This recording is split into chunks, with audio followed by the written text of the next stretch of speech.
Estamos en contacto en este momento con Ladislao Alcaraz, que es ministra de la Secretaría de Políticas Lingüísticas. ¿Qué tal, ministra? ¿Cómo está? Buen día, Matías. Les saluda. Estamos en vivo por Paraguay TV.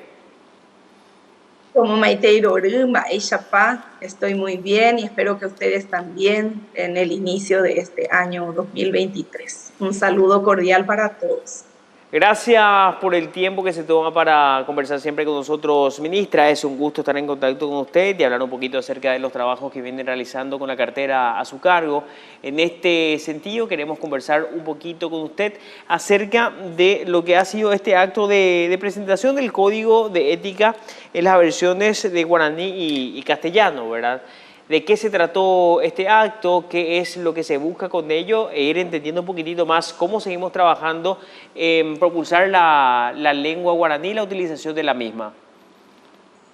Bien, en realidad yo fui invitada a participar de este acto de presentación del Tecopucatú en guaraní, ¿verdad? Es el Código de Ética. El Código de Ética, generalmente contamos con este instrumento que guía de algún modo el comportamiento ético de los servidores del Estado, en todas las entidades del Estado, pero habitualmente formulamos este código en español. El Ministerio Público ha tomado la iniciativa, la Fiscalía General del Estado con su equipo de trabajo desde la dirección del MESIB y un equipo que trabaja allí por el tema del guaraní, procesos de capacitación de los servidores públicos en guaraní, para justamente el servicio que ofrece esta institución tan importante en ese proceso de administrar la justicia, de investigar, ¿verdad?, en los casos requeridos en la administración de justicia. Pero el Código de Ética guía de algún modo el comportamiento de los servidores dentro de la institución y también en relación con los usuarios de ese servicio. Entonces, el hecho de que se haya traducido al guaraní tiene un significado y yo me voy a referir más a ese significado porque a este acto fui invitada por la Fiscal General del Estado para participar de este evento. La presentación del documento estuvo a cargo de la embajadora nuestra ante la UNESCO, nuestra delegada, la señora Nancy Ovelar de Gorostiaga. También es funcionaria del Ministerio Público y que conoce este proceso de trabajo en la entidad por el guaraní y en guaraní. Entonces, aquí un equipo de docentes, especialistas en lengua guaraní y especialistas en esta área concreta de la gestión, ¿verdad?, que tiene que ver con la administración de la justicia, las investigaciones en este proceso, son los que se unieron en un trabajo de 4 meses para poder expresar en guaraní el contenido del Código de Ética del Ministerio Público. Pebaningo Matías Teixeira porque Pepe ya es chaucaña ina guaraní me ikatuhaya opaitemba a aishawa cuatianda hetai weteriña neretame pe aña nere combo emba chapa ñandereko yaguero guatavaina pe apeteite ko guatara ya chupe a tuicheitereimba orero hechapona pe a Paraguay ñenguera sambujawibe porque pecha ñamoañete ya jabo pe ley de lenguas pe oñemboguapýva ibajina estado ryepýpe mbohapyvéva ñanereta pokatuvetépe, los 3 poderes del Estado uive ñande jaipurúva'erã guaraní péape he'íape ñande ley de lengua péicha oñemoañete ojo. Este es un proceso muy gradual y es lento. Desde nuestra óptica también es un proceso lento el hecho de fijar las normas para escribir correctamente en guaraní, que es un trabajo exclusivo de la Academia de la Lengua Guaraní, que ha avanzado bastante en aportarnos la normativa para el uso escrito del guaraní. Pero luego viene este proceso de uso real en los documentos oficiales, en los documentos que orientan la gestión de la institución, en los documentos que en los textos que son textos comunicativos funcionales de la institución. Este es el proceso gradual de planificación del uso normal de la lengua guaraní en la administración del Estado, y ese es el rol de esta lengua, que tiene carácter de lengua oficial. Entonces, de esta manera, aquellos contenidos que nosotros habitualmente expresamos en guaraní, contenidos del folclore, contenidos del ámbito didáctico, contenidos del ámbito literario, con este tipo de aportes, con este tipo de esfuerzos, se nota que debemos ir trascendiendo y cubriendo otros ámbitos de uso de la lengua guaraní, que no está limitado su uso al folclorismo, sino que también para la administración del Estado es un ámbito ya mucho más formal de la gestión pública. Apeas hinaña buenos ebeñan de aputewi peñan neñe guaraniña buenos eñan de rogapuwi haña muingueya jabo y en las instituciones públicas de peñan en esta remimo imbu hañan en esta en Villocuay hañan en esta apojara aputepe peba peoicova Matías yepe mora EPTI documentos de Gina, pecha ñamuñe por un pecha yahuero batalla jabo apea te chapurave y con Ministerio Público huiveo yeyaboba. Me parece muy importante resaltar algo que decía ministra, que tiene que ver con que, aun cuando el proceso que estamos viviendo es lento de pasar a usar el guaraní formalmente, se viene haciendo, y son acciones como esta las que le dan un significado precisamente a este trabajo. Se va avanzando y se va trascendiendo precisamente del ámbito coloquial o del mero uso folclórico, como usted misma decía. Así mismo es. Y también con esto vamos viendo que el trabajo por el uso de la lengua oficial del Paraguay, el guaraní, no es una competencia exclusiva y privativa de la Secretaría de Políticas Lingüísticas o de la academia tan solo, sino es una cuestión transversal donde todas las entidades y organismos del Estado, no solo el Poder Ejecutivo, de los tres poderes del Estado, debemos aunar los esfuerzos para ir impulsando, porque este uso escrito ya no tiene ninguna restricción, ¿verdad? Nosotros podemos usar el guaraní en forma oral y escrita, en el ámbito formal también, y allí debemos las instituciones procurar un poco más para avanzar. Hemos recibido recientemente la visita de referentes de la cultura, promotores culturales del País Vasco, donde también hay un gran esfuerzo de planificación lingüística y de normalización del empleo. Hace más de 40 años que ellos están en ese proceso, donde invierten en lo que es la gestión de las lenguas, planifican tanto la normativa de la lengua, la estandarización como el uso. Y ellos nos decían, llegamos a Paraguay, pero no vimos nada escrito en guaraní. Y ahí estamos en deuda, ¿verdad? Y tenemos que seguir trabajando mucho más. Estaba escuchando a alguien del Ministerio de Obras Públicas y Comunicaciones. Tenemos que seguir trabajando con el ministro, la visibilidad del guaraní en la señalética vial. Estamos actualmente trabajando con algunos municipios el uso del guaraní, por ejemplo, Guarambarella es un ejemplo, en la emisión de todo, a partir de enero del 2023, la emisión de la habilitación vehicular en formato bilingüe. Estamos trabajando ahora con la Agencia Nacional de Tránsito y Seguridad Vial para que también las licencias de conducir tengan formato bilingüe, tal como establece la Ley de Lenguas. Debemos avanzar con la Policía Nacional también en el esfuerzo de que nuestros documentos de identidad, tal como establece el artículo 18 de la Ley de Lenguas, ya se puedan emitir en formato bilingüe. Hemos escuchado estos días el reclamo de la ciudadanía por sus nombres que no se escribían en guaraní, que no se podía, había limitaciones.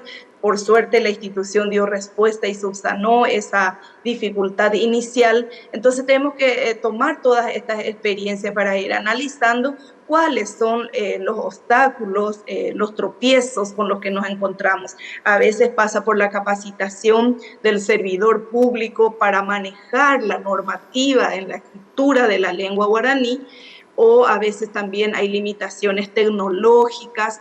Todas estas cuestiones tenemos que seguir analizando y resolviendo las dificultades que aparecen en este proceso de uso escrito de la lengua guaraní. Paulatino, gradual, un poco lento para nuestro gusto, pero no cesa el esfuerzo, y eso es importante. Se sostiene, es sostenido el esfuerzo. Así que de aquí a un tiempo tenemos que visibilizar, ver el Paraguay bilingüe, no solamente oír el guaraní, no solo escuchar el guaraní, sino ver en nuestro entorno. Ese es el camino, esa es la meta, esa es la normativa también que está vigente desde la Ley de Lenguas, que reglamenta de algún modo para la operativización del artículo 140 de la Constitución Nacional, que reconoce esta lengua como lengua oficial. Inbehuera moyepe, soy Irigina Matías, peala y ponaba, yepa yaja señaina, yahuataya. Es lo importante verdaderamente tener un trabajo sostenido sobre esto. Además de esto que estamos conversando, ¿cuáles son los desafíos más importantes que se plantean para este año 2023, ministra? Bueno, con relación a la lengua guaraní, el fortalecimiento del bilingüismo oficial, pues vemos la necesidad de una mesa interinstitucional e intersectorial urgente para buscar la modificación de la ley de lenguas, porque la ley es muy garantista de todos los derechos, pero no establece ningún tipo de sanciones, y al parecer a este punto llegamos a tomar conciencia de que las sanciones hacen que las leyes se cumplan obligatoriamente. Hay leyes que nosotros cumplimos desde todas las entidades, pero de manera irrestricta, y eso también hace falta con la ley de lenguas, aparte de reglamentar mejor algunos artículos, porque compromete a municipios, a gobernaciones, a otros organismos y entidades del Estado. Entonces se necesita armonizar también con otros marcos normativos vigentes en nuestro país, y eso nos obliga a una mesa interinstitucional, interpoderes, intersectorial, porque el sector de la sociedad civil también debe implicarse en este proceso. Así que eso está en nuestros planes, aparte de continuar con la planificación del uso mediante las unidades de asuntos lingüísticos, municipios y gobernaciones con los que ya tenemos universidades, con los que ya tenemos acuerdos, convenios, avanzar en el uso escrito de la lengua guaraní, fortalecer el bilingüismo oficial, audible y visible en el Paraguay, eso por un lado. Por otro lado, con respecto a la lengua española, nos convocan dos acontecimientos muy importantes. Uno de ellos es un congreso de la lengua española. Esto en principio se iba a realizar en Arequipa, Perú, pero por las condiciones sociopolíticas del país se ha cambiado de sede. Estamos convocados para marzo en Cádiz, España. Allí se va a celebrar. Esta convocatoria proviene desde el Instituto Cervantes, la Real Academia Española y nuestra Academia Paraguaya de Lengua Española seguro que estará presente también, con ponencias, con conferencias. Son 3 días de trabajo que estaremos allí participando también desde la Secretaría de Políticas Lingüísticas. Y otro a nivel nacional, vamos a ser sede en mayo de este año de la CILPE, es la Conferencia Internacional de Lenguas Portuguesa y Española. Estamos trabajando con la Cancillería Nacional, Ministerio de Educación, Secretaría de Cultura, Senatur, SPL y la Oficina de OEI en Paraguay, para convocar a este evento internacional de envergadura para analizar estas 2 lenguas europeas que han llegado a América y entran en contacto con nuestras lenguas y se expanden por el mundo, y son las lenguas castellana y portuguesa. Entonces tenemos este gran evento en mayo. Y por otro lado, seguir el Decenio Internacional de las Lenguas Indígenas en su segundo año, 2022-2032.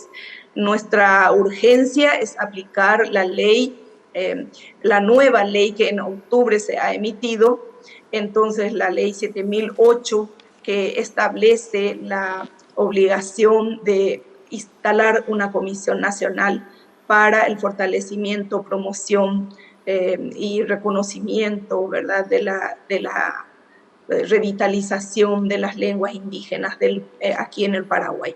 Esta es una gran tarea que yo creo que este año, un año también de cambio de gobierno, de administración gubernamental, pero por lo menos hemos de avanzar hacia la instalación de esta Comisión Nacional, donde el desafío mayor es elegir a los representantes de las 19 lenguas indígenas del Paraguay. Son grandes desafíos, tenemos el marco normativo, pero aplicar la ley supone también presupuesto, eso también implica gestionar el presupuesto, ya que en el presupuesto general de la Nación, en el monto destinado para la SPL, nuevamente no se ha contemplado para estos gastos, para estas inversiones que tienen que ver con el trabajo por las lenguas indígenas en las comunidades con los hablantes. Y por otro lado, en materia de lengua de señas, estamos esperando el decreto reglamentario que seguro pronto ya el presidente estará firmando, presidente de la República, así que esperamos ese decreto reglamentario para seguir con la planificación también en mesas de trabajo interinstitucionales, porque afecta el trabajo del Ministerio de Educación, el servicio público en los organismos y entidades, el servicio de las organizaciones civiles, de asociaciones de intérpretes, así que vamos a decir, esta gestión en paridad, el Estado con las organizaciones civiles, es muy importante para poder avanzar, sobre todo en el respeto de los derechos lingüísticos de las personas sordas que usan la lengua de señas, ¿verdad? Y regular todo ese servicio de interpretación. Son grandes desafíos y en proceso activo, podemos decir, Matías. Tenemos un montón sin duda para hablar a lo largo de todo este año. Esta es la primera, por lo menos en este espacio, de las comunicaciones que vamos a tener para hablar acerca de todo lo que hace la Secretaría de Políticas Lingüísticas. Ministra, como le dije al comienzo, siempre es un gusto hablar con usted. Muchas gracias por su tiempo. Gracias a ustedes por el espacio, porque a través del trabajo que realizan y porque nos abren estos espacios, nosotros estamos llegando, quién sabe a cuántas personas, dando a conocer también lo que es nuestro compromiso, nuestra gestión desde esta entidad del Estado al servicio de todos. Ahuille TPM, Catupe, Mopaúnes, Epenerembia, Poja, Arañaño, Monguetamipilla. Ahuille. Laisla Algaraz, ministra de la Secretaría de Políticas Lingüísticas, en contacto con nosotros en nuestro espacio de Tu Media Mañana.